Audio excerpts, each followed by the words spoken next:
ተሰምቷል ብሎ እንትና ሲመጣ ገብርኤል ሲመጣ ጸልዮ እንደነበረ እናውቃለን ከዚህ በፊት።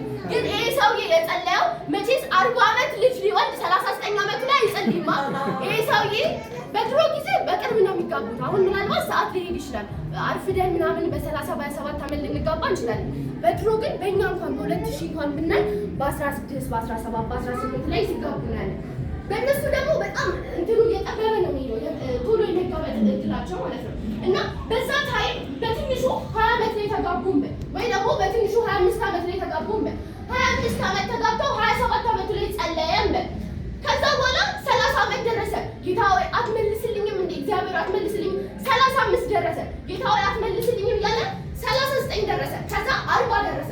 ከዛ በቃ የሰውዬ ተወው ማለት ነው ጸሎቱ።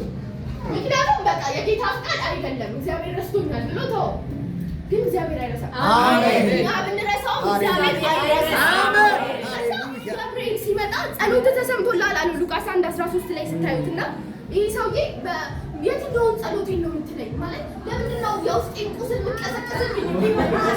እኔ ሳስበው ለምንድን ነው የምትነካከኝበት? በቃ ላጥንበት ተወኝ የሚል ነው የሚመስለኝ። ከዛም አንጻር ነው አለማመኑን የሚያስረዳን ማለት ይህ እንዴት ሊሆን ይችላል? እኔ ሽማግሌ ነኝ ሚስቴ ማርጅታለች ብሎ ይነግረዋል ገብርኤል እና ግን እግዚአብሔር አይረሳም። እግዚአብሔር አይረሳም። ደግሞ እግዚአብሔር ቤት ኤክስፓየር ዴት የለም። የጸሎት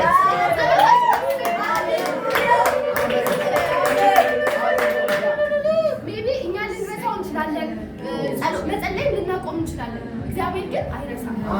እግዚአብሔር ግን ህይወታችን ይሰፋል። ይህ እኮ ነው እግዚአብሔር የሚያስገርመው። አምላክ የሆነው እኮ ለዚህ ነው። ልዩ የሆነው ለዚህ ነው። ከሌሎች አምላክ በሙሉ ልዩ የሆነው ለዚህ ነው። አይፈጥርም፣ አይዘገይም። በትክክለኛው ሰዓት ይመጣል።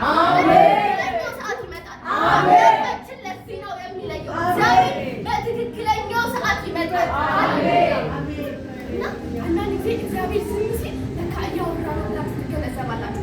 ዝም ሲለው ጸሎቱን ሳይመልስ ሲቀር ለካ እግዚአብሔር የምርም እያወራ ነው። እኛ እንደተረሳ ፊል ስናደርግ እንደተረሳ ስናስብ እግዚአብሔር ግን ህይወታችን እየጻፈ ነው። ስቶሪያችን እየጻፈ ነው። እንዴት እንደሚያቀናል